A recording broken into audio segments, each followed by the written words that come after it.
Lecture du livre des Actes des Apôtres, chapitre 1, versets 15 à 17, 20 à 26. En ces jours-là, Pierre se leva au milieu des frères qui étaient réunis au nombre d'environ 120 personnes, et il déclara : « Frères, il fallait que l'Écriture s'accomplisse. En effet, par la bouche de David, l'Esprit Saint avait parlé d'avance de Judas, qui en est venu à servir de guide aux gens qui ont arrêté Jésus. Ce Judas était l'un de nous et avait reçu sa part de notre ministère.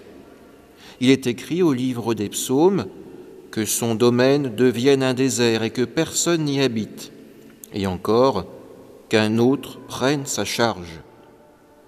Or, il y a des hommes qui nous ont accompagnés durant tout le temps où le Seigneur Jésus a vécu parmi nous, depuis le commencement, lors du baptême donné par Jean, jusqu'au jour où il fut enlevé d'auprès de nous. Il faut donc que l'un d'eux devienne avec nous témoin de sa résurrection. On en présenta deux, Joseph, appelé Barsabas, puis surnommé Justus, et Matthias. Ensuite, on fit cette prière : « Toi, Seigneur, qui connais tous les cœurs, désigne lequel des deux tu as choisi pour qu'il prenne dans le ministère apostolique la place que Judas a désertée en allant à la place qui est désormais la sienne. » On tira au sort entre eux, et le sort tomba sur Matthias, qui fut donc associé par suffrage aux 11 apôtres. Parole du Seigneur. Quand nous lisons ce texte, si nous l'écoutons d'une oreille peu attentive, nous pouvons simplement croire qu'il s'agit d'une loterie visant à remplacer Judas, qui a failli à sa tâche et qui ensuite s'est suicidé.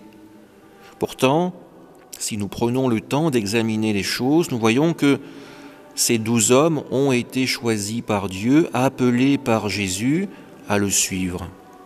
Pendant le temps du ministère public de Jésus, ils ont toujours été à ses côtés, bien sûr en témoignant de certaines faiblesses, mais en demandant toujours à Dieu pardon pour leurs fautes et surtout la force de continuer leur mission. Le chiffre 12 n'est pas anodin. Il représente les 12 tribus d'Israël, les 12 fils de Jacob.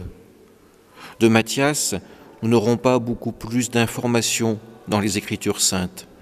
Mais nous voyons que c'est Dieu qui le choisit.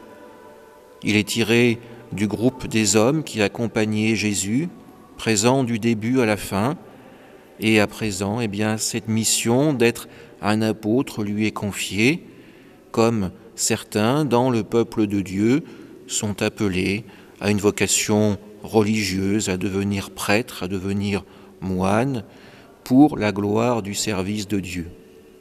Demandons par l'intercession de saint Matthias la force de continuer notre ministère en tant que baptisés, en tant qu'enfants de Dieu.